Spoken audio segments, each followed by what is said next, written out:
it's not very clearly to say before the guests, but the least that I should do is ensure that classmates come. Nevertheless, the wrong people to be saying that too. Welcome to our third seminar in the seminar series. And we have Priti Kopikar. I will invite Nilali to her, but I can assure you that it will be an absolutely interesting and fascinating talk. Priti has an amazing array of work across disciplines for so many years. Probably one of the person who knows Bombay the best, or knows Bombay very, very well. And I think we get a glimpse of that. But thank you so much, Priti, for accepting our invitation. And Pleasure. look forward to it. Niraj, Pleasure. please introduce our speaker.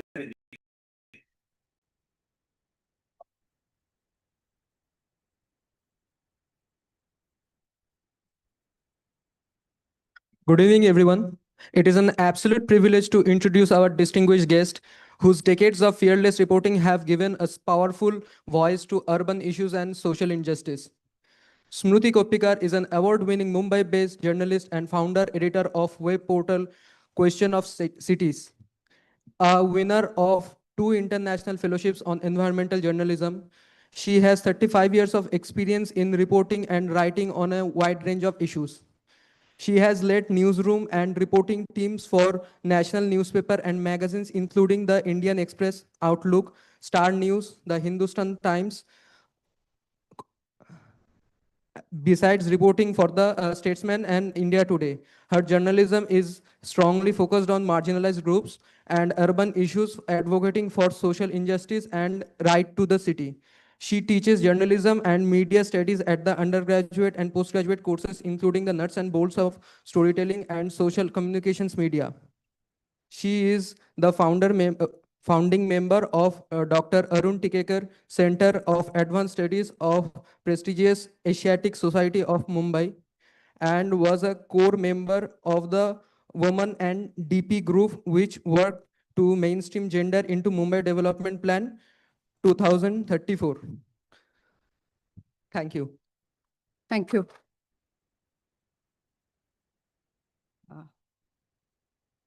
I'm going to start without much of an ado, but just a note, Pankaj, thank you very much for having me here. I hope I want to keep this as interactive as possible.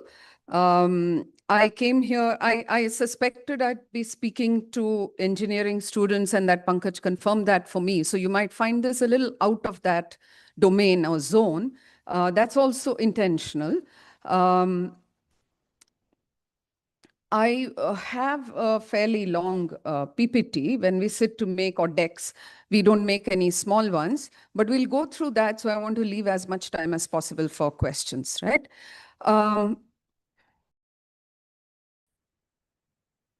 Okay. This is Third Mumbai, or the plan for Third Mumbai. If you see on the map, the far left is Mumbai. Next to that is Navi Mumbai.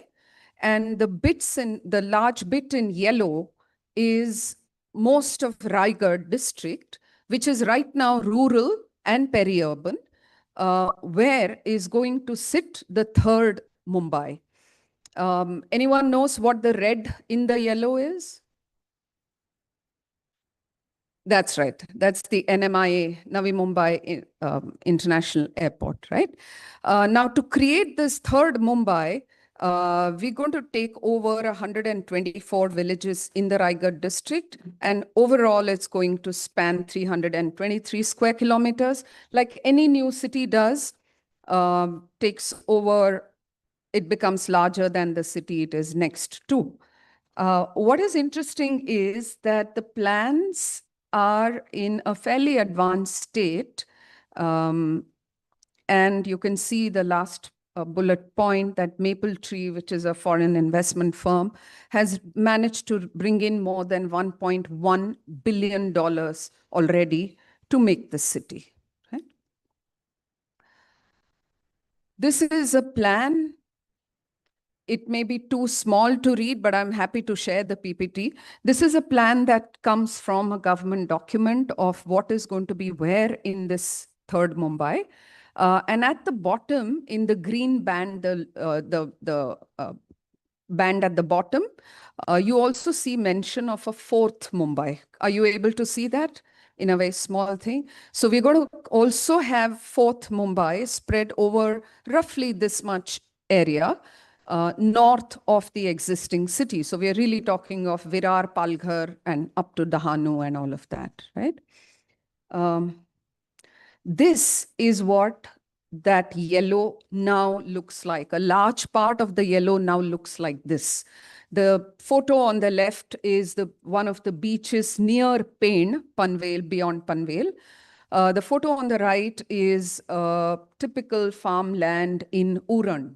Okay, so this is what it now looks like. Mostly, there are parts that are urbanized.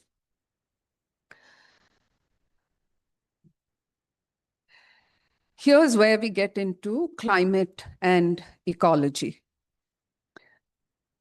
In the map that you saw, the yellow one, there is very little, and I've read those documents, there is very little talk of these two elements. The element on the left is the average annual temperatures across the districts where the third Mumbai is going to be developed. You can see that parts of Karjat, Panvel are already bright orange and red. So you have something called the urban heat island effect already happening here, well before it's been completely urbanized. The map on the right is a map of the network of rivers and water bodies across this entire district. And I searched and put this map in here for the simple reason that the project document, if you read the project document, you would not realize that there is such an intricate network of rivers and water bodies in that area at all. Clearly, the question is, what happens when we fracture these, disrupt these, and start making our concrete glass towers and large business districts and all of that?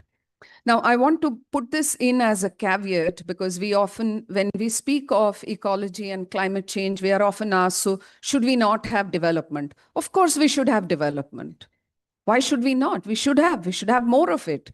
The question is not should we have development? It's a patently misplaced and a wrong kind of a question to ask. The question to ask is, what kind of a development do we want? Do we just want more and more concrete and glass towers in a place that had so much? Or is there an alternative? Are there alternatives, ways to imagine that development, right? It cannot just be more and more construction. Like more construction is not development, but that's what it's been reduced to, right? A bit about what is exactly the peri-urban and the micro-urban. Some of you may be aware of this, but it's just my job to okay. So the peri-urban areas are really what we in urban studies call the in-between areas, or they are increasingly called the regions of change. They are areas that have a little bit of the rural and a little bit of the urban, right? You're free to take screenshots of this, and I'm happy to share the PPT with Pankaj if any of you wants to. None of this is copyrighted material. So you have a coexistence of the urban and the rural. You see a mixed land use. So you see agriculture, you see forestry, you see fishing, but you also see some kinds of factories, largely warehouses, logistical hubs, like the back shop units, units that manufacture clothes and small engineering items and then send them to the larger cities, right? So that kind of a use. You see migrant populations, people who come there mainly to work. And this is an interesting bit. You see a mix of the governance structure. So you would have a Panchayat Samiti or a Gran Panchayat and all that, but you also have some kind of an urban administrative network also meddling in that same space. And this is where most of the problems actually arise, because it's the governance structure is neither fully rural nor fully urban, right? And of course, what defines peri-urban is it's a very interesting trajectory in itself. Okay, The government of India does not define peri-urban in any one particular way. You may be aware of this, that government definitions are of statutory towns, which is like the city that we're sitting in, or census towns defined or borderlined primarily by population. Okay, peri-urban does not even enter that lexicon. But the definition, the worldwide definition of peri-urban really hinges on three things. Either it's a place, so it is that in-between place that is neither completely rural nor completely urban. It's a process. So there is a process of urbanization that is happening there, which is not an urbanization of a large city. It's a different kind of a process, but there is a process happening. And then there is the concept. And the concept is really where we find third Mumbai, fourth Mumbai, or the larger NCR or NCR extensions. For those who are from Bangalore, Hyderabad, you have your high-tech city and, you know, all of those. Hyderabad outer ring road, that part that is getting urbanized. And so this is really the concept of the urban fringe. Okay, that's the peri-urban. The micro-urban, on the other hand, are not areas defined on a map, but they are areas within a city. They are like a mini city within a city, localities, areas that share a certain similarity of characteristics, either by the way, what kinds of populations they have, what kinds of characteristics they show, how space is used. So for example, Dharavi would be like a micro-urban space. Okay, why am I bringing this in? Because each of these are miniature ecosystems in themselves. They are economic ecosystems, they are cultural ecosystems, but they are also environmental ecosystems.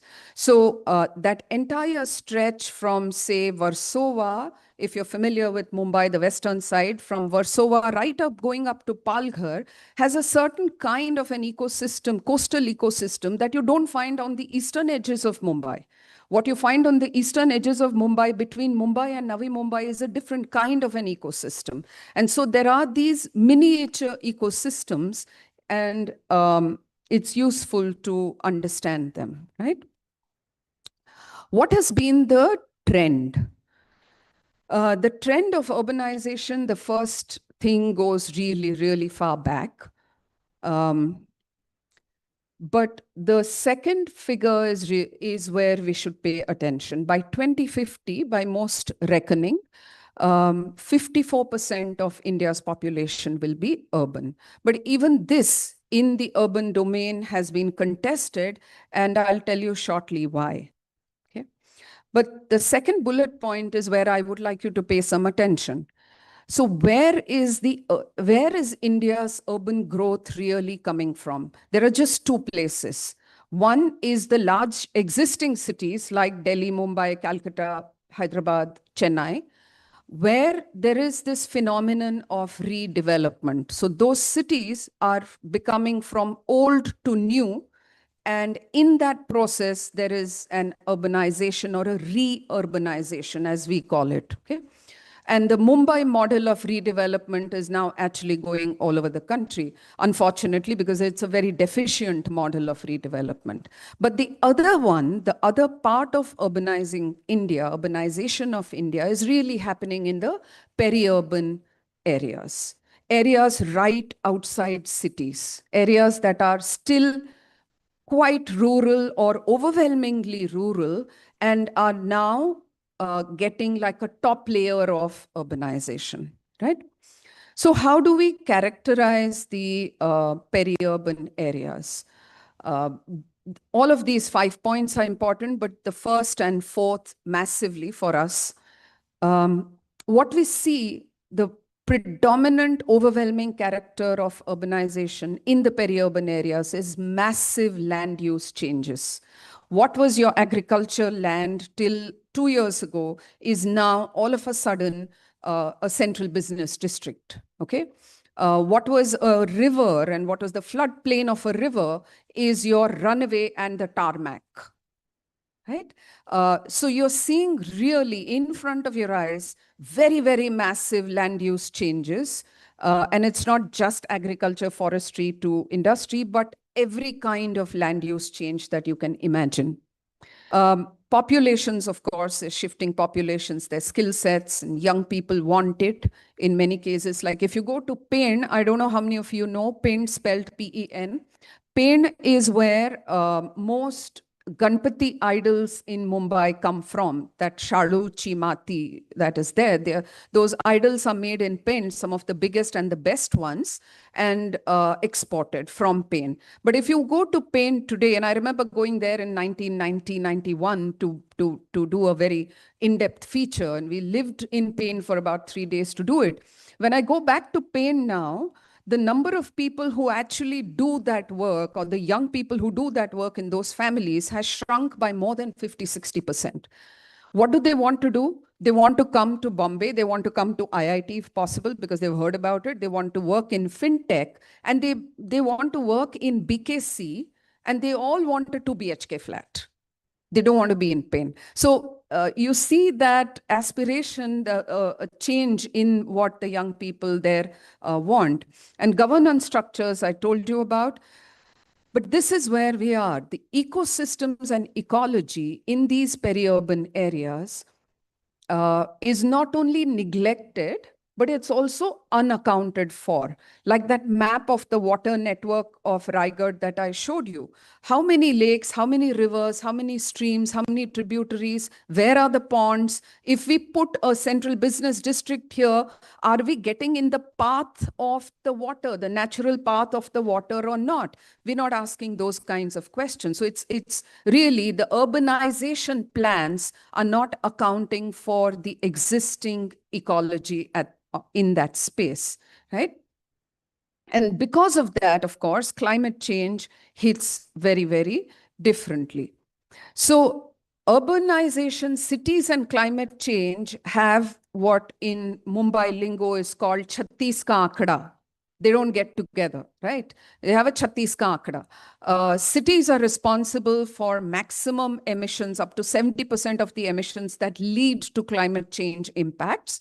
Cities are also major victims of climate change events because of the excessive extreme heat, flooding, air pollution, so on and so forth. So we've always had this cities, urbanization and climate change challenge. These challenges become complex in the peri-urban areas.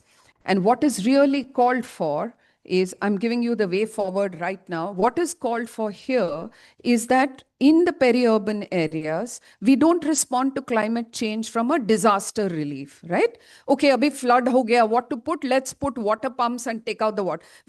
You can't do disaster relief in these areas. You can't do only mitigation. And adaptation is still a distance away. What is possible is to start building in these areas. The urbanization itself becomes ecology-based, ecology-driven, nature-led, so that we are not just managing, exploiting, engineering to put a new city there, right? We are working with the land and the water when we are building this new city. And the last line there is, you would find this mildly interesting. The Mumbai Municipal Corporation has plans for 164 sponge parks. It's going to spend a few hundred or 1,000 crore to construct sponge parks. Why? Because we need the rainwater to seep in and not flood the city. Look around the map of Mumbai. Hasn't nature provided us with sponge parks? Dozens of them. 256 acres of salt pan land on the eastern side. Okay. 140 acres of mangroves on the western side. These are your sponge parks. And so what are we in Mumbai at the moment doing? We are destroying, disrupting the natural sponge parks, which will soak up the rainwater, not flood the city. There we are doing landfilling in order to construct something. And then we are trying to construct 164 sponge parks, okay? Why is this important to note? Because if Mumbai is doing this today, Navi Mumbai will do it tomorrow, and the third Mumbai and fourth Mumbai will do it 5 years down the line. Okay, so we destroy something, and then we spend money to build that. That was supposed to be a good war doctrine. We have now turned it into an urbanization doctrine, right? Why should we worry about this trend? These are not figures. The first figure is not a figure of a think tank or an NGO. It's a figure that's come from an analysis of the National Remote Sensing Center.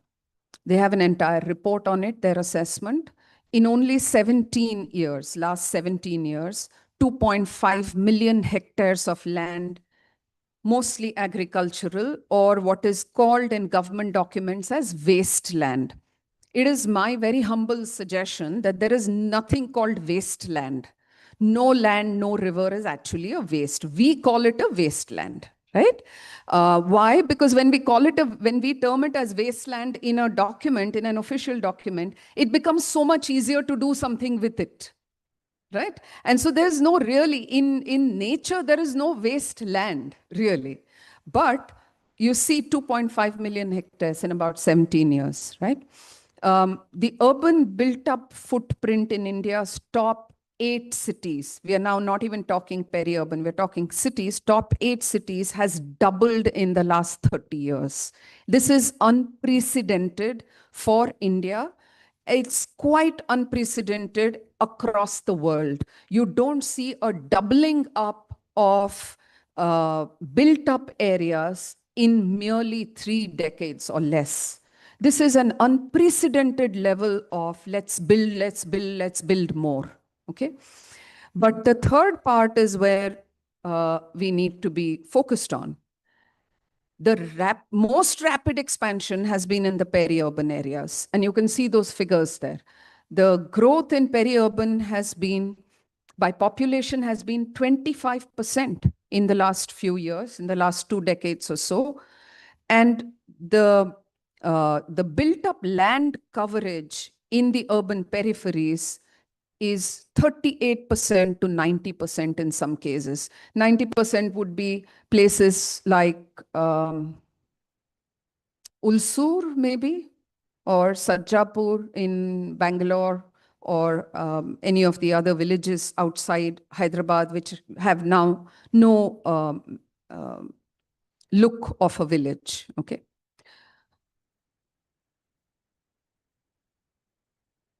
The census of India captures urbanization through the concept of urban agglomeration and outgrowth. Outgrowth is really where we are when we speak the peri-urban. And this is where most of us in urban studies say that the census may have depressed some of the figures when it said in 2011 that urbanization or urban population in India was 31%. Even then, we asked questions, did it account for circular migration? So a person who lives in, say, in Mumbai for 6 months, drives a rickshaw, sells something here, goes back to his village for 2 months, comes back again. So is he counted as an urban or is he counted as rural, right? And so there are these dozens of questions that arise. But even so, it is a census survey of India, so let's accept 31%. The 2016 World Bank Agglomeration Index, it estimated India's urban sprawl to be 55%, which seemed more close 10 years ago. Okay? But the most recent measure of urbanization is what we have been urging, many of us in this domain have been urging governments to accept, which is the United Nations degree of urbanization, or the DIGURBA index. With this, it shows 61% India is urban and 25% of that is roughly peri-urban. The most extreme left is the census. You see that it's only urban and rural. There's nothing in between. The World Bank agglomeration is in the center. It also does not account for anything in between, the in-between space. It's either rural or urban. The Digurba is the one on the extreme right, and the yellow portion, which is about 25%, 26.6 actually, 26.66 is the peri-urban. So that much of India is really peri-urban. And so if we don't pay attention to this, we are missing a very large part of the urbanization story and also the ecological story, right?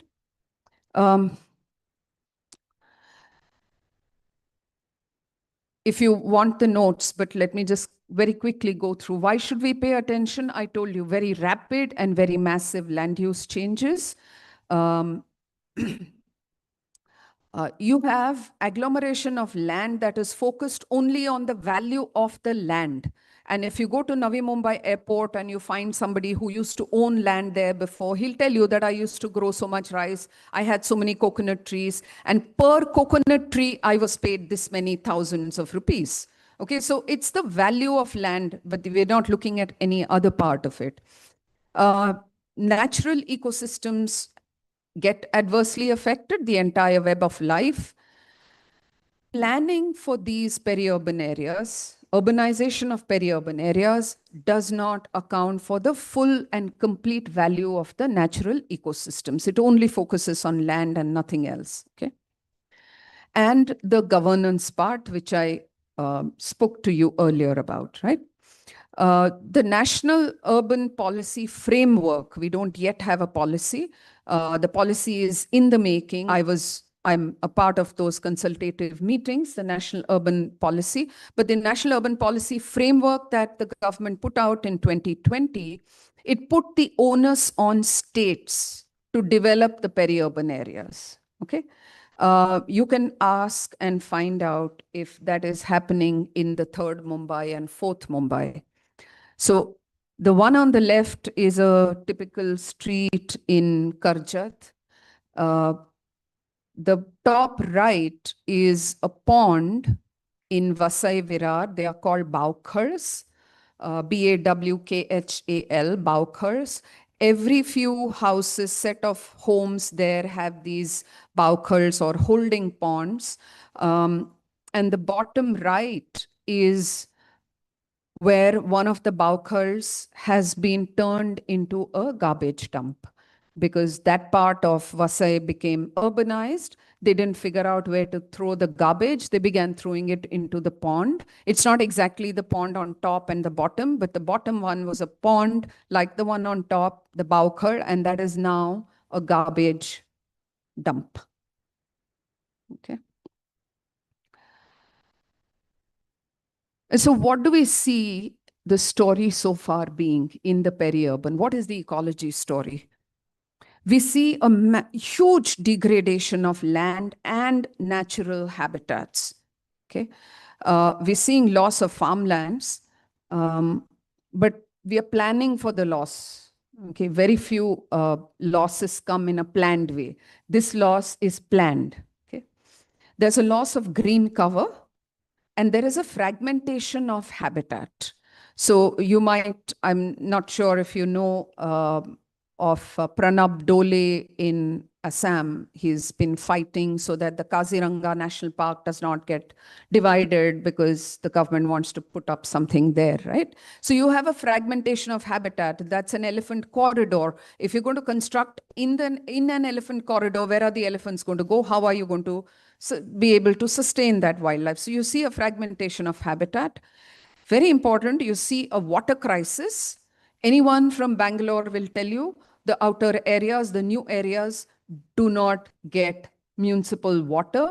They do not even get water by the Water Supply and Sewage Board. They have to depend on tankers. And ironically, these are areas which in the last few years you would have seen when there was massive rain, they were the areas that got flooded, all the IT campuses. And if you remember those photographs, there were tractors that went into those campuses in the flooded waters to bring people out, right? So on the one hand, you have a water scarcity, and the same space then has very huge, intense urban flooding. Okay, this is clearly a failure of planning. It cannot be anything else, right? There's a water crisis. There's also a waste crisis. Where do you dump the waste, the sewage and the solid waste? In all peri-urban areas, you will see when you enter them, you enter with garbage piles. Okay, that's the first thing they wanted to clear when the airport was coming up. There are huge pressures of pollution, water pollution, air pollution,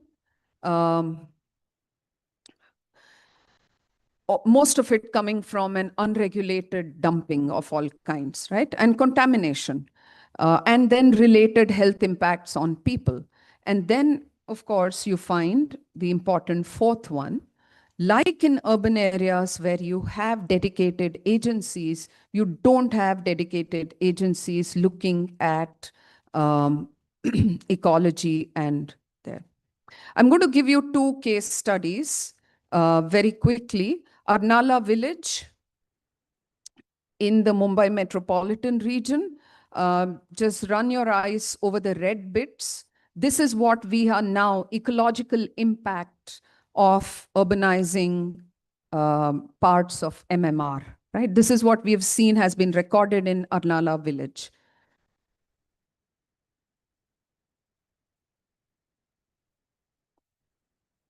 They have fish now in Arnala village that they never had ever before. And that fish is coming from the southern coast because of the change in the sea temperatures, right? Why change in the sea temperatures? Climate change, also building, okay? This is Bangalore, for those who know. The years are there. The green is the, the vegetation area. The brown black is the built up area. You can see it increase from 1995 to 2015 to 2020. It's almost overtaken Bangalore, okay? This is also Bangalore, a clearer map, and this came out of a study that was published in Springer, so it's more research than the previous one. You can see from 1993 to 2013, the red built up area, okay? The core of Bangalore was built up. Now you see not densely built up, but it was built up in 93. By 2023, you see most of Bangalore core and peri-urban being built. This on the right is the heat map of Bangalore, okay? Anything anyone notices in these three heat maps? Do you see the one on the extreme left, right, has areas in blue that are still cool and naturally regulated temperatures. As you move towards the outer areas of Bangalore, the peri-urban areas of Bangalore, you don't find the blue, you only find the red. There are no naturally cooling areas near Bangalore. I've put some of the, I'm rushing because Pankaj has already indicated to me, and I've put some of the temperatures on the left for you to see.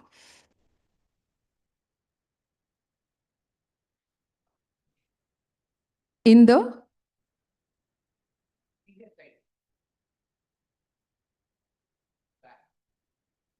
A, B, and C are just maps because this came from a research piece. So there was a research reference to that in figure A, in figure B, like that. They're the same maps, really.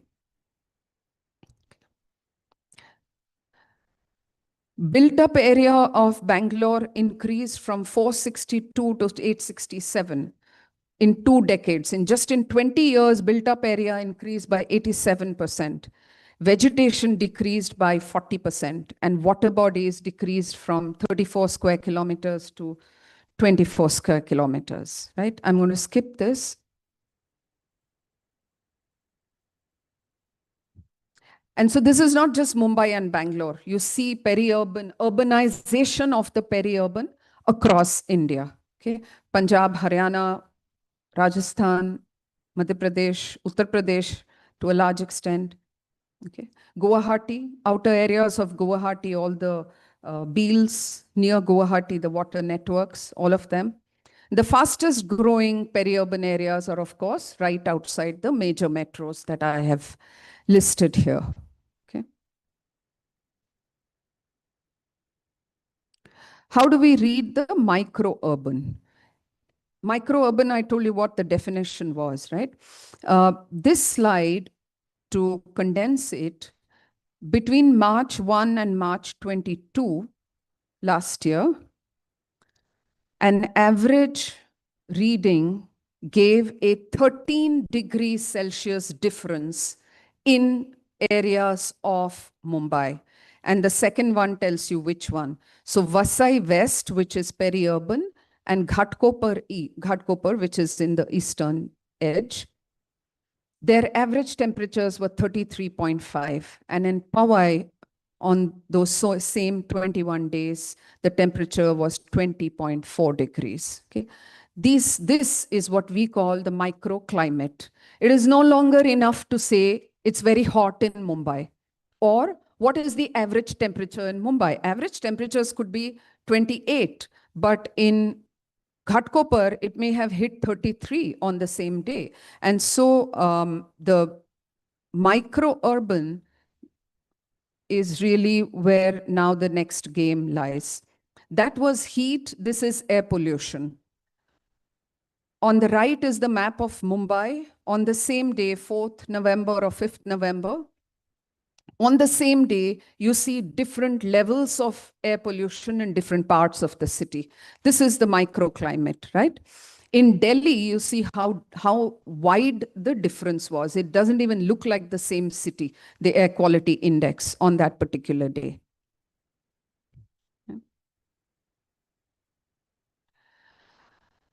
Okay, so this how to now. How do we listen to land, water, and trees when we want to urbanize? Okay. This is debatable, okay, because people who draw up urban plans, urbanization plans, are often saying, what is the purpose of urbanization? Cities must be seen as engines of growth. And for cities to grow and for urbanization to happen, if a few thousand trees and a few tens of rivers have to be sacrificed, that's fine.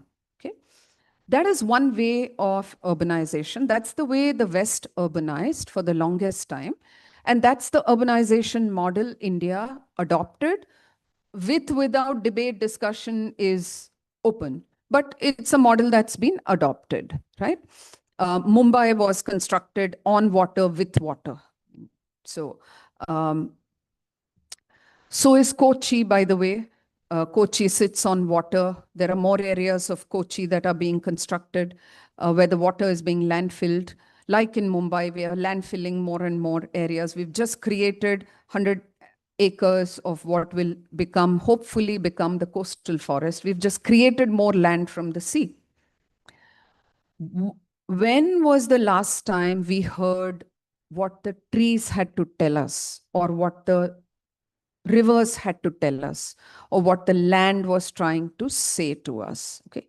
In Mumbai, that happened 20 years ago, when the July 2005 flood happened. Was that a freak event? Yes, you can say from a climate science point of view, 944 millimeters rain in less than 24 hours is a freak. It's a what is called once in a century kind of a rainfall. Okay. But here's the thing, across the world, once in 25-year rainfall, once in 50-year rainfall, incidences are now becoming more and more common. They've not remained once in 25 years. We are now seeing those incidents or that peak once in 10 years or once in 8 years, right? Similarly for heat. And so what is the philosophy of learning trying to ask of us? A philosophy of listening, I beg your pardon, right? What is it asking of us? It is saying, can we look beyond this anthropocentric way of building a city, where we place the human and the economic aspect of the human at the top, and then the city is constructed from that perspective. And so peri-urban is urbanized only from that perspective. Can we create an other glittering, modern, postmodern looking Mumbai? Can we make a Mumbai there which is even better than Mumbai, right? The perspective right now is not of making cities in peri-urban areas, is not asking us to listen to what is existing in that space right now, right? And therefore, the idea that we must pause and listen to what that land is saying, where those rivers are flowing, where those rivers are bulging, how much space does this river need when it in the rain, when it goes? So what is its floodplain area? No river is a static boundary or a border, right? You know that. Excuse me. So when it rains, when it floods, it is this, the river is this. In summer, the river is this. And so in the urbanization juggernaut, if we're going to say the river is only this much and construct all here, you are going to get flooded in the monsoon, because that is the space of the water. It's as simple as that. You've gone in where the water was supposed to be. There is no water for 6 months of the year or 8 months of the year. So you say, chalo, wahan bhi jaake kuch building laga dete. Doesn't work like that. No, for the other 4 months, the river needs that space. How are we accounting for it, right? So this philosophy of listening is really about pausing to look beyond this egoistic centrist way of building cities, right? It's also a shift in our position from believing that we can do anything with nature through engineering. Of course, there's a huge repertoire of engineering marvels across the world and in India. Huge ones. I mean, when the Konkan Railway was imagined 35 years ago, we did not even think that those hills could be, bored into, and what kind of engineering marvels it would take. But you have a Konkan Railway as a realist. So there are engineering marvels, and we live with them, and our lives are better thanks to them. And yet, this belief that I can conquer nature, everything in nature, through engineering. I can make the river bend and flow whichever way I want it to flow. For 19 years, it will flow the way you want it to flow. And then 1 year, there will be a massive rain, and the river will say, chalo, ab meri bari hai. I will flow the way I used to flow, and then move there. And then the city is destroyed, right? And so this act of pausing and listening to the natural elements is what is missing in the urbanization story, right? The second is the reimagination. The existing imagination of the human ecology is again a human dominant relationship, right? We can do this. We can plant a forest, for heaven's sake, right? We can build a forest. Okay? We can turn rivers and make them flow in the ulta direction. No one has actually done it, but the river linking project is thinking of that, right?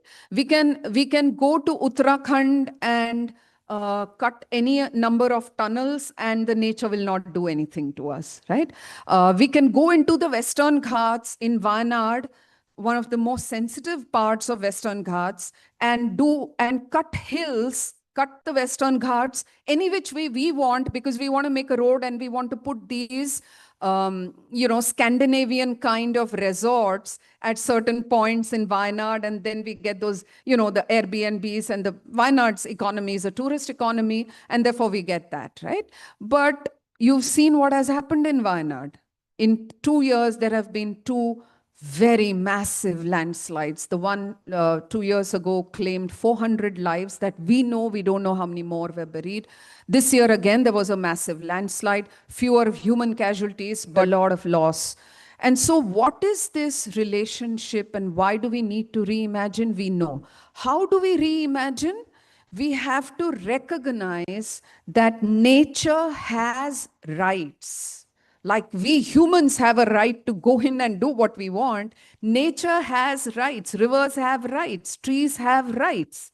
And once you are able to recognize that, then the reimagination or the imagination of building a city will begin to include them as well. At the moment, it's like, chalo, hum wahan jaake will clear the forest and will put up a city. Forest has no rights. Actually, in law, there are forest conservation, but it's not seen to be there, right? The third part of this is what we in many, many forums keep urging everybody in government, in engineering, in academia, in corporates to start doing. Do we want to plan cities? Yes. How are we planning cities today? Purely from an economic perspective. Can we broaden that lens to make it nature-based planning? We're not even saying definitely make it nature-led planning. We're saying make it nature-based planning. Find how the river moves, then make your runway. We didn't do that with the Mumbai airport 60 years ago, right? We changed the course of the Methi River and therefore it gets flooded. The airport, the runway gets flooded because the Methi has been turned at right angles. The river's flowing like this, you've made it flow like this. And your runway is sitting on top of that. When it floods badly. You have to block your flights. Okay, they did it. They didn't know in 60 years ago, 70 years ago, ecology, climate change, sustainability were not such buzzwords. Nobody knew. They were building a different kind of India, blah, blah, blah. Got it. एक बार हाथ जल जाता है ना, second time you don't go and do the same thing. In Navi Mumbai, we have turned 2 rivers, not 1, 2. Okay, and so expect it to be flooded, boss, because the river is going to have its say at some point, right? And so the idea of can you make all planning, urban planning, nature-based? For this, I've listed a whole number of points that come out of most of our discussions and what the kind of work we do in the journal Question of Cities. We are massive advocates for 2 things. One is nature-based planning and the other is right to the city. Who has a right to the city? Okay. What all kinds of people have a right to the city? Short answer, everyone who lives in it. Right? But the nature-based planning is something that the older urbanized centers are now coming around to. And great examples of a mix of nature-based planning with very creative engineering is in cities like Amsterdam, Rotterdam, that are really below sea level. These are cities below the sea level. They don't get flooded in monsoon. And they are able to, they were able to imagine a relationship between the water and the land in a way that the land and its people and its species would remain secure and would still continue to have a creative, joyous relationship with the water. If you've been to Rotterdam or Amsterdam or any of these places, right? And so it is possible to do that. Instead, what are we doing? We are going to say Vishakhapatnam and saying, let's put data centers here and take all the water for the data centers in Vishakhapatnam, which is having a 30% water scarcity. Where are you going to get the water? Do we need data centers? Yes. Do they need to be situated in water scarce areas? I think the answer is evident, right? Why would you put a massive guzzler, water guzzler in a water scarce area? What kind of planning is this? Okay. And therefore, it is not that we don't plan. We don't plan well enough. We don't make nature-based plans, right? And a point there in between is it is no longer economy versus ecology. Okay. Everywhere that we go and say some of these things, we're saying, "Acha, chalo, to tumhara ecology dekhenge to economy nahi badhegi." No, boss, you're actually looking at it the other way. Let's not run around to catch our own tails. Because if you're going to destroy, disrupt, fragment the ecology in order to build an urban economy, that urban economy is going to be at the mercy of that disrupted ecology anyway. It's going to be hurt, if not now, 10 years, 15 years, 20 years down the line. And so this binary that goes around in all governments of all shades and all colors, I'm not saying this or that I have witnessed, it's always economy versus ecology. It is not a versus anymore. This equation should have been retired in the 1980s. Actually, in 1972, in the first World Environment Summit happened, the Rio Summit, right? We have to move beyond that. We have made this mistake of ecology versus economy in the existing cities. We are suffering for it. We should get wiser when we go to peri-urban. We are not doing that. Right? This is literally my last slide. We need to also then improve the governance structures. In the peri-urban, in the micro-urban, we need to improve the governance structures. Who is going to even map the existing natural networks? What kinds of trees exist? How many species of butterflies exist in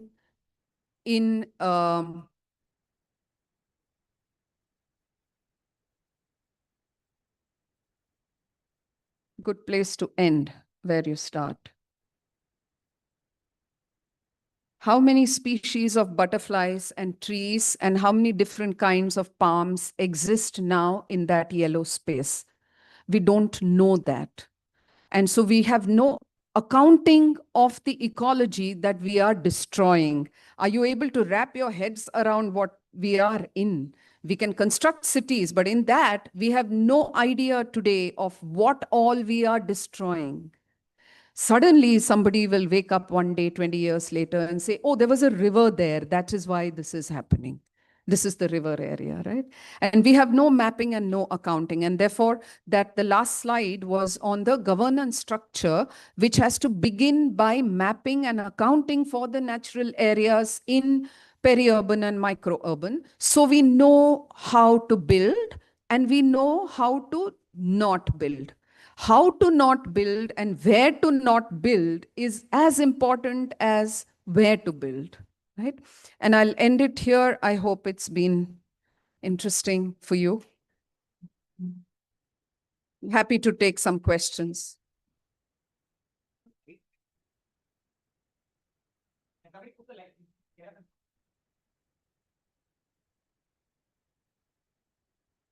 Yeah, thanks, Smriti. If I might just take the liberty of asking, you spoke about listening. So, the Amsterdams and the Rotterdams are far away. Do you have any sense, any experience of how listening is happening even in India today? And I'm not talking of, rural and tribal, but say in this area, peri-urban, urban areas. Yeah. I'm sure there are smaller examples or large. Right. So, any insights on that? Where very quickly, there is in Malvani, it's like a forgotten area. Malvani is like nobody in Bombay wants to even say Malvani. Like for years together, no one wanted to write Dharavi as their address in Bombay. Malvani is that kind of a place, right? It's supposed to be this den of whatever, all the unmentionables, very close to the sea on the western side from Malad. In Malvani, there used to be not much flooding till about 5-6 years ago. Suddenly, Malvani began to be flooded. Houses got water inside slum settlements. Excuse me. What they did was, when the Mumbai Climate Action Map came out, they realized that they read it and said, "Isme hamare liye kya hai?" And so they went about doing a community climate mapping. And Yuva was involved, Yuva got involved with that, and they brought the theoretical framework and got the community there to make a climate map at an extremely granular level. This road floods how much? And therefore, what needs to be done so that the gaps that are in this community climate map are addressed? So there are these, and this is happening in areas outside Madras, outside Chennai. Question of Cities has a couple of articles on that. It's So happening, there people is are- yeah. something, but where this hasn't happened is it has not been institutionalized in a major way. And so we now actually we are now in a space where the Supreme Court is saying that retrospective environment impact assessment is all right. You know that very well. So Where is it going to take us, really? So some small seeds of hope. But yeah, thanks so much, Smriti. Yeah, we'll open this up for discussion and questions. Yeah. We have questions in the chat also. Yeah. So maybe we can give the chat the first chance this time. Who's there? And you want to use the mic?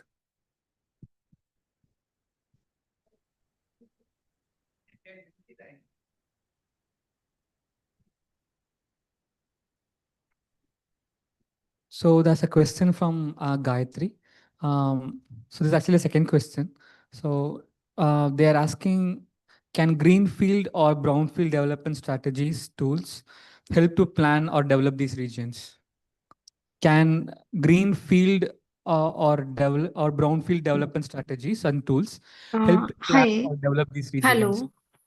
Hello. Hello. Can you ask my first question first? I didn't get that question. Can Yeah, brownfield? because the first question will be in line with the second question. So please ask the first question first. Can you please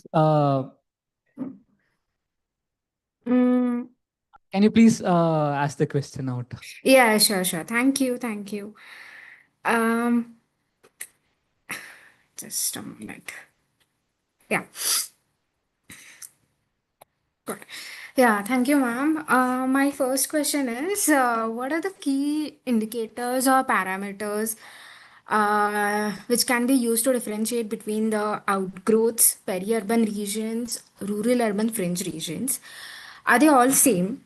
And I'm aware that these regions are not under the jurisdiction of any ULBs, and you also rightly mentioned that they have to depend on, like in case of Bangalore, many a times these regions there is a lot of peri-urban growth and outgrowths outside the city limits, and which is why these areas have to depend on for all the infrastructures facilities on other this thing. And these areas are also sometimes considered while preparing the regional plans. So that was my first question. And my second question was, how in while making regional plans and maybe master plans also, sometimes we think of going for greenfield or brownfield development, and what will be the major strategies or tools, for example maybe town planning schemes or land pooling schemes, which can help or help develop these regions. So those were my two questions. Okay, I'm going to combine those and Yeah. try to answer them. What Yeah. are the strategies? The existing strategies for brownfield or greenfield puts value only on land, as I said in the presentation. Yeah. What we're saying is it possible to now map ecosystems in that land or space and find out what are the ecosystem services that those systems offer us? For example, the Baukhals or the salt pan lands. What is the role of salt pan lands to Mumbai? Having salt pan lands there, how does it help Mumbai battle climate change impacts or flooding? And therefore, what is the value of that? Maybe, and I'm not a big advocate of this myself, but if we are able to list the ecosystem services and put a value on them. So if we have a forest this big, this forest is actually excuse me, making the air cleaner And therefore, this forest is in rupee terms valued at so many lakh or so many lakh crores. Okay. So perhaps putting a value on something more than land, putting a value on the ecosystem services can take us towards more sustainable, nature-based urban planning and urban cities. All right. Thank you. Anyone else Thank here in the you. audience? Yeah. Can you? Yeah.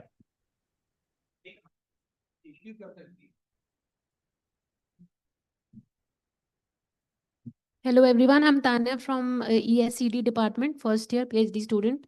So my question is related to governance. So like you said that BMC is planning for 164 sponge parks. So then how to communicate the governance that this is not required? How to bridge that gap? First question. And second, if we tell them not to do, then what can be the alternative option? Or like I'm not very sure, like the government also know what is right, what is wrong, but why then they're switching to those infrastructural plans, and how can we students or maybe the NGOs, they can get into the system and can bring a little of change? So how is that possible? It's a very big and debatable question. Number one, you have to know that something like this is happening, right? You have to first know that the BMC is destroying the existing, by plan, disrupting the existing sponge areas or water holding areas of the city, and then going to construct sponge parks. You have to first know that. Once you get to know that, you can, of course, approach them and write letters. And if you're an engineering student, tell them why this is a bad idea from an engineering perspective. If you're an environmentalist, talk to them and say, this is a bad idea from an environmental perspective. Will it make a difference? Yes and no. If they get not one letter, but if they get hundreds of letters, they will pause and at least think about it. That is what we've seen with the mangroves. Have they stopped cutting the mangroves? No, but there is a pause. There is a way of, okay, are we doing this right?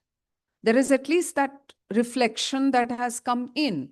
It doesn't mean that the coastal road plan is going to be, shut down and the mangroves are going to be saved. We asked in the BMC, the Save Mumbai Mangroves Group, please sit, the Save Mumbai Mangroves Group, we said, you want to cut 46,000 mangroves between Versova and Bhayandar, okay? Where are you going to plant them? Ma'am, the High Court has given us permission to plant these in Chandrapur. Okay. Where is Chandrapur? It's about 750, 800 kilometers. What is Chandrapur? Chandrapur is, most of the Chandrapur district is an existing forest. It has no dur ka rishta with the coast. It's there. How are you going to transplant mangroves, 46,000 mangroves, to Chandrapur? What will it do to Mumbai? So the mangroves sitting in Chandrapur, if they grow, they will somehow help flood control in Mumbai, remote control from Chandrapur. How? And so when we asked this question, all that we got was, but लेकिन High Court ने बोल दिया है ना, High Court ने दे दिया है ना stamp, then why are you people raising a question, right? And so you have to have, what I have realized is you have to have a continuous dialogue with people who make the plans. Okay. And you have to keep feeding information to them to make better plans. There's really no other way. But like in the Aravalis, for example, and I want to really make a mention of the Aravalis, when the Supreme Court said that any hill which is less than 100 meters will not be a hill, will not be called a hill, and therefore you can do mining, you can do commercial, you can make a city there, you can put glass buildings, you can put what you want, right? And then Aravalis just woke up.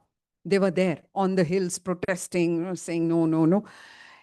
And Supreme Court, in a month, the Supreme Court had to hold that order in abeyance. So it is not that public pressure does not work.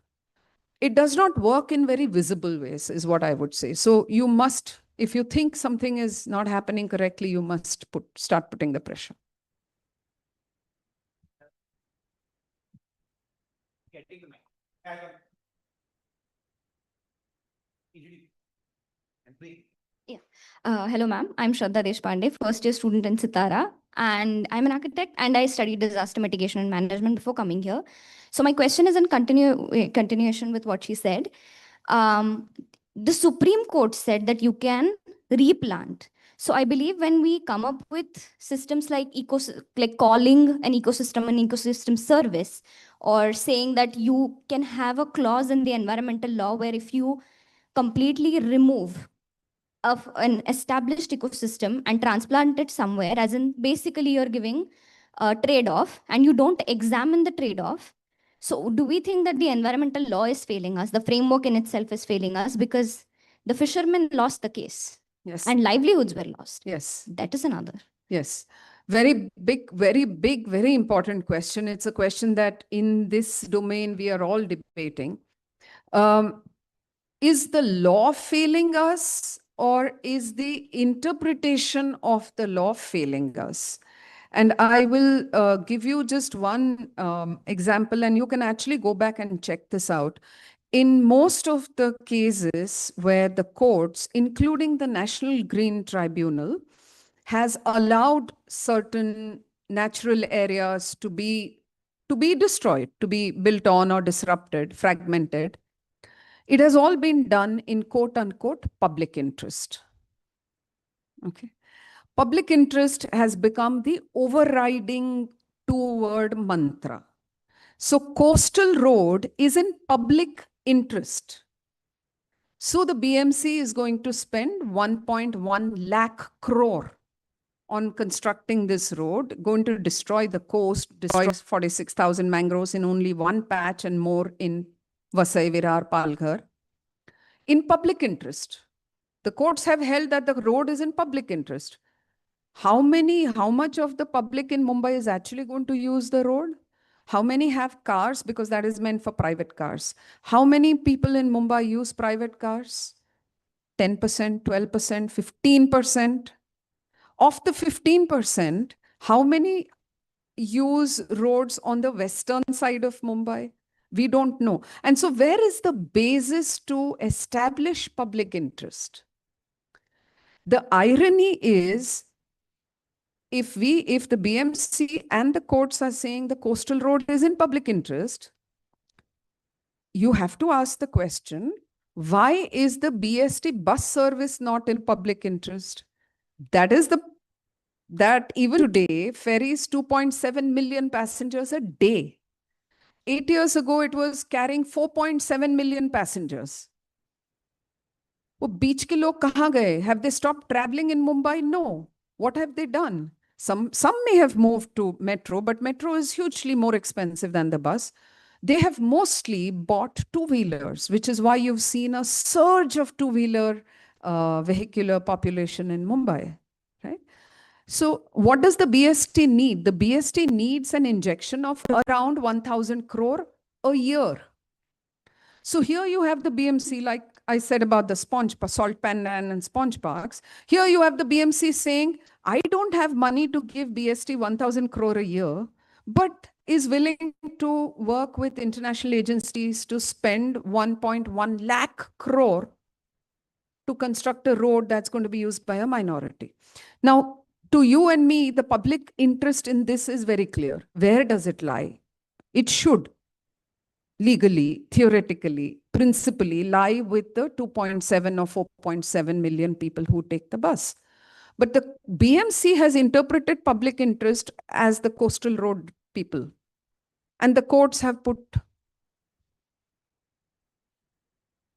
And so it's not really the law. I feel it's the increasing interpretation which allows this kind of very creative, there's no other way to say it. It's a very creative misreading of a very logical phrase like public interest. It's a very creative misreading. Hello, ma'am. So I have this question. You about national urban policy. So as if it comes in picture, if it comes in front of us, what we can expect from it, because we are talking about what should be done, what we can give to the society, what government can do. So what this kind of framework would do, and isn't it like little too late to actually bring in some kind of policy framework in such developing country? You're absolutely right. But this is not the first one we are having. India's first national urbanization policy was in the 80s. It was about 35, 40 years after we became independent, because till then we had lots of other problems to think of. And it was also brought in by Rajiv Gandhi, who looked at India in a way that he wanted to modernize. So this national urbanization policy, the first of which was that commission was headed by the late Charles Correa, if you've heard of him, and it had many other people on the commission. So since mid-80s, I think that Korea committee was out in the late 80s, 87, 88 or thereabouts. That was the first national urbanization policy we had. After that, we've had one or two different kinds of iterations, but we haven't really had a massive overarching kind, which we are now in the process of forming. It's not too late for the simple reason that you saw the statistics. A large part of India is peri-urban and is going to be urbanized. My whole argument this evening has been, can we urbanize it in a more sustainable and a better way? And so you would want today's national urbanization policy to take account of today's evidences, right? Why are we flooding so much? Why are certain parts of Delhi so much hotter than other parts of Delhi? Why are some parts of Mumbai so much hotter than other parts of... These are today's realities, and you would expect the urbanization plan to take into account these realities. The plan is not out yet, so it's not right to comment. We hope that it does. It will go beyond just this economy, ecology, this kind of a very restrictive framing of urbanization. A good place to look at this, if you haven't already, is I would urge you to look at the Kerala urban policy, which the Kerala Urban Policy Group, which was formed a few years ago, they took 2 years to study the existing urbanization. What are the characteristics of the existing urbanization? And Kerala, we know, is largely urbanized, has a lot of peri-urban areas. I mean, you can't really delineate and say, this and this. It's fairly contiguous. And so they mapped each and every part of Kerala from an economic perspective, from an ecological, very deep ecological perspective, from a cultural perspective, from a people's perspective. And you now have a Kerala urban policy for the next 25 years that talks about the economy. Definitely. I mean, Kerala is so much of it is tourism, so much of it is repatriation economy, so much of it is agriculture. So it does talk about economy, but it has pathways in that there are 8 or 10 pathways or verticals.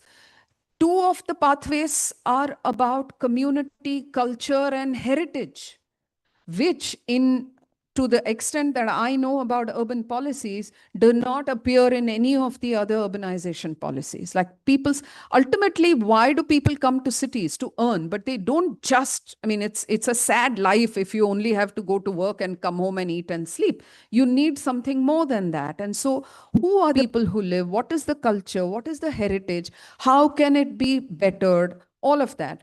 Now, I'm not saying that because it's there in the Kerala urban policy, it will get implemented. That is a whole different story. We know in our country that the implementation is its own different juggernaut. It moves whatever.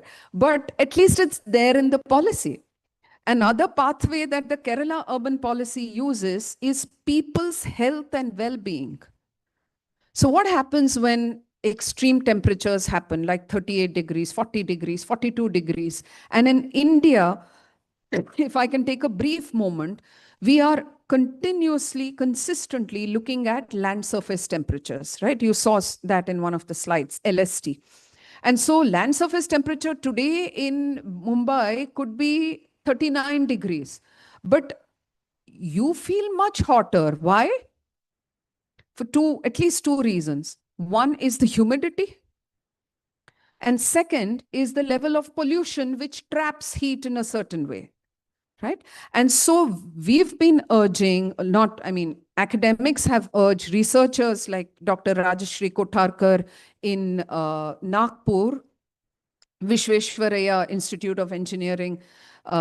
She's done an enormous amount of work to develop heat index, which will look at surface temperature, land surface temperature, take into account relative humidity and other factors, because India cannot measure day temperatures or night temperatures like other countries do. We have the largest coastline. How can you ignore humidity, right? And so is the government aware of this? Yes. Is it the norm? It's not the norm yet. And so we continue to get, today's maximum temperature was 38.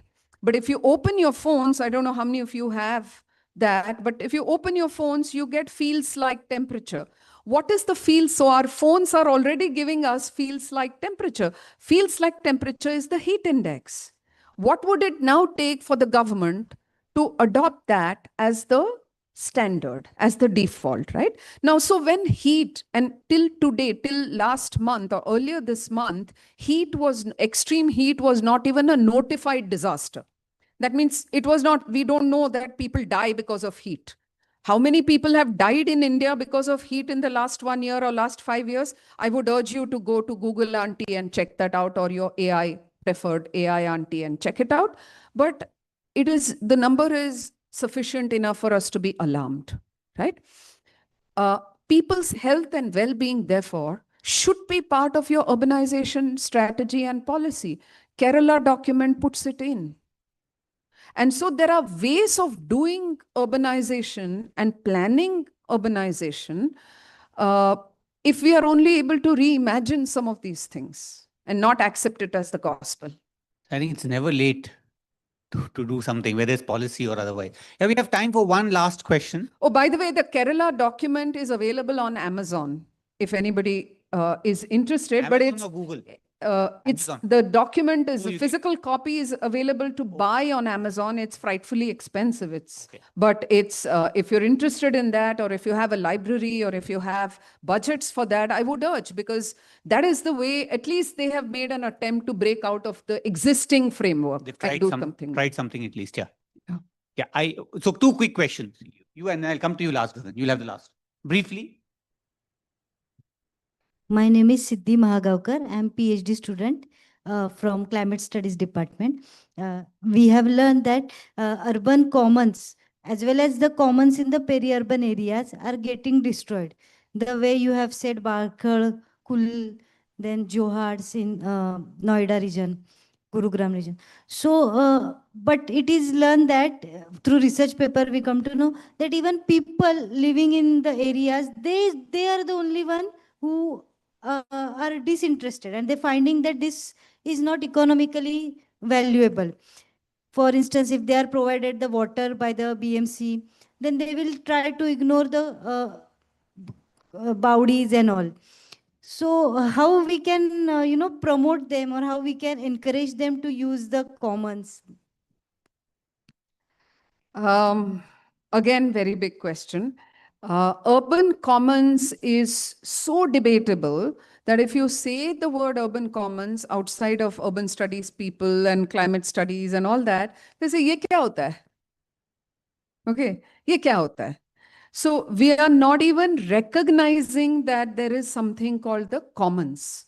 And those commons have to be left for themselves and for the city. That's the first point, recognition of the commons.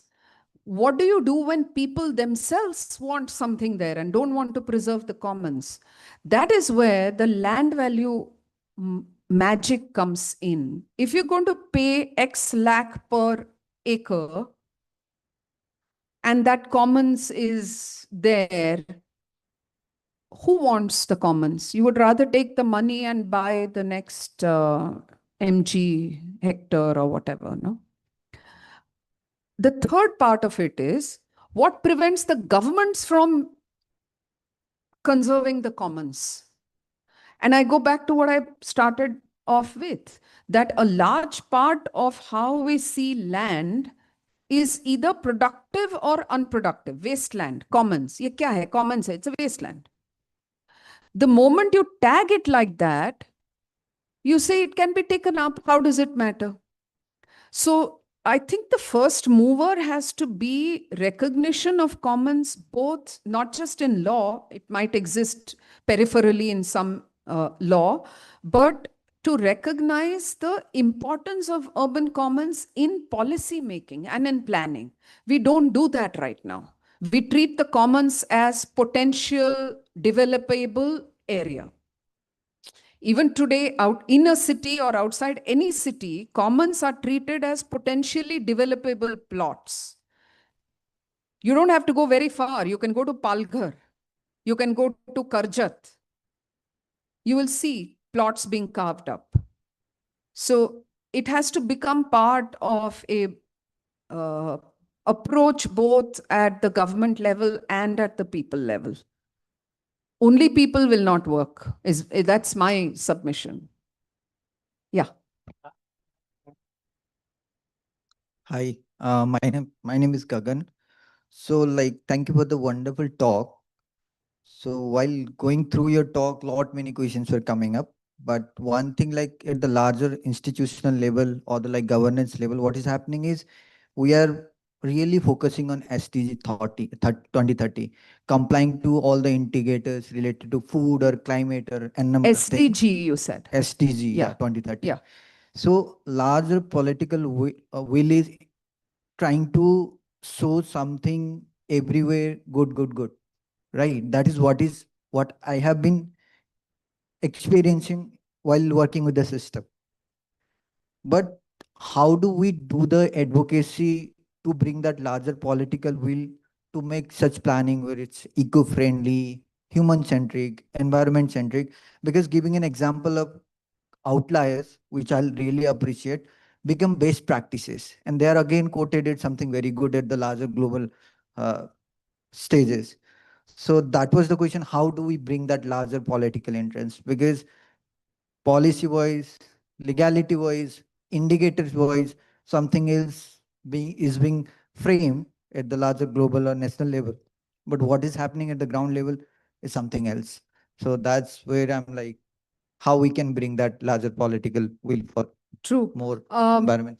You're right. This is a global challenge, and we are seeing reflections of it wherever we are and where we work. At that level, is it going to change? Which is what is often called, you might want to look it up, it's called extractive urbanism, where you, in the process of urbanization, you only extract. And this is what I referred to in the last part where I spoke about the importance of listening, the importance shifting positionality, right? Recognizing rights of these natural areas. The challenge is not to make institutions understand that. They understand. Okay. The challenge is to make them see the innate and inherent value of leaving a river the way it is without trying to bend it. Why do you want to bend it? Because you find it economically productive to put an airport runway or a tarmac on the bent part. So you landfill it. I don't use the word reclamation. You will see that I never, throughout the presentation, I didn't say reclaim. When we say this is reclaimed land, what was reclaimed land? The sea never took that land from us, no? So the way we use words, it also decides how we look at nature. We say this is Bandra reclamation. The sea, we reclaimed land means we reclaimed it from the sea. Hello, the land was not there only. The land was never ours. There was the sea, there was a creek. We took the land from the sea. We took the sea and made it into land. So a better word for reclamation, replace word for reclamation is landfill. Say we have landfilled the sea, makes it sound far different and far more significant than we've reclaimed. Reclaim means ये तो हमारा था, हमने वापस ले लिया. नहीं, the sea is now going to reclaim land in Mumbai. All the projections are the Mumbai Climate Action Plan also, and other projection studies like Professor Adam Sobel and others have done. Professor Adam Sobel's work is in Question of Cities. You can go to the website and type Adam Sobel. He's done a depth study. All of you in climate studies would be interested. He's done a depth study, among others. Others have done it, but he did it early enough to draw our attention to which parts of Mumbai can get flooded by which, by the sea rise, sea level rise, and so on and so forth. So the change is not that people in positions of power don't know. They know very well. Maybe they even recognize, but they see or they are compelled to put the economic productive value of that natural resource above the inherent value of that natural resource. You're seeing it only from one perspective, which is the economic perspective. The moment you do that, everything else doesn't hold any value because you can't count the money. How much is the tree worth? How much is that forest worth? Which is why I said earlier, I'm not a big advocate of putting a commercial value on the ecosystem services, ecosystems. But will putting that compel people in policy and governments in thing to at least say, ki baba, acha, if I cut this forest, I'm going to lose 2 lakh crores, so let me not cut it. So will putting a commercial value like a tactically, can we use it to go towards a strategic different direction, which is conservation of natural areas? And so the idea is not, no, let's keep all trees, let's keep everything. It's not that. You have to develop, which means that we're sitting on space which was once completely a forest and had, I think, 10 times the crocodiles that it now has, right? So there is going to be some level of construction and building and all of that. The point is where, how much, and at what cost? And that what cost we have been taught to imagine and see it from an extremely limited economic commercial value. That is the argument I'm making. I'm saying we need to reimagine that. And you used one word which I want to just ask you to think about. You said eco-friendly. This is now becoming like the buzzword, right? If you do your clothes manufacturer does it in eco-friendly fashion, you have to do something in eco. It's a buzzword. If all of us use plastic straws today, it's not going to hurt the planet very much. Okay. तो हमको जो करना है हम लोग कर ही रहे हैं. We can stop using plastic straws. We should stop using microplastic bags, all of that. But please, again, go online and search what is the carbon footprint of the world's 10 billionaires.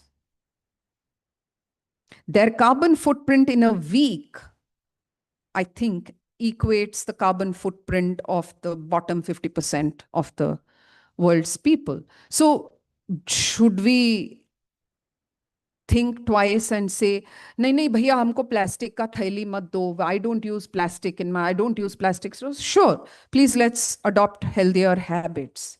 Plastic is a legitimate industry. It's a very useful industry. The point is not that we shouldn't use plastic. How are we using it? For what are we using it?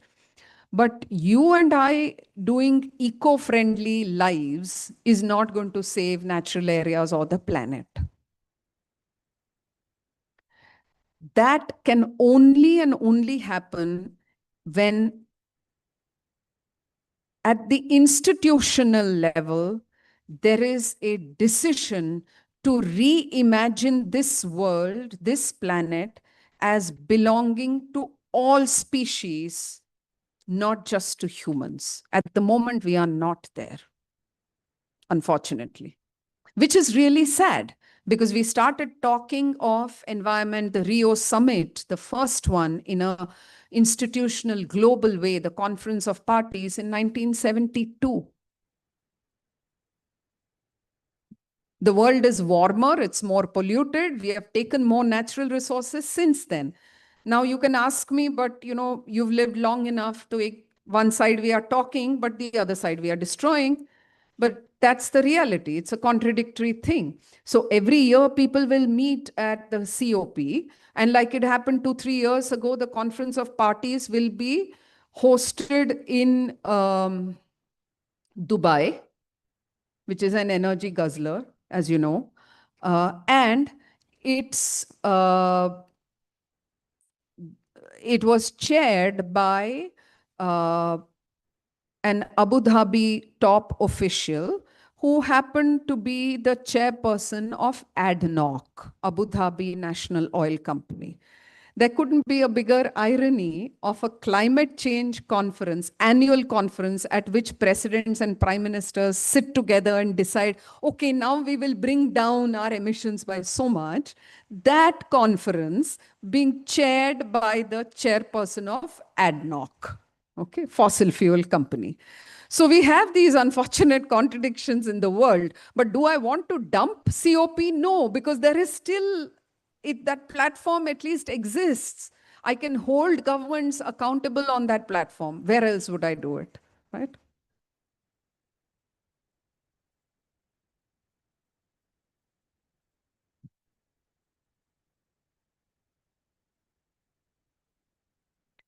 I want to leave you with this, that somehow we have... We should wrap up. Yeah, Quickly, and maybe we can take the conversation outside, but please...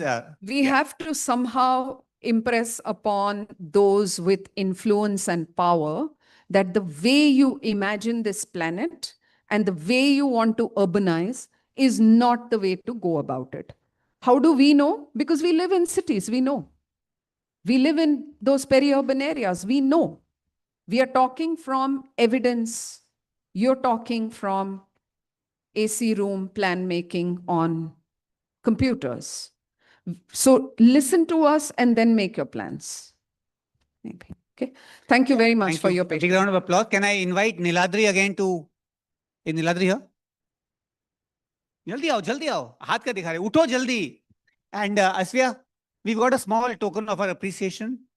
Where's Asfiya? Hi. That's a hand-printed Kalamkari stole from Andhra. So a small token of our appreciation. Thank you so much, Smriti, for taking the time and for this very interesting talk. And a big round of applause for Smriti, please. Photo. Wait, take photo. Jaldi karne ka photo. And I just say that she kept mentioning Question of Cities. It's a fantastic resource.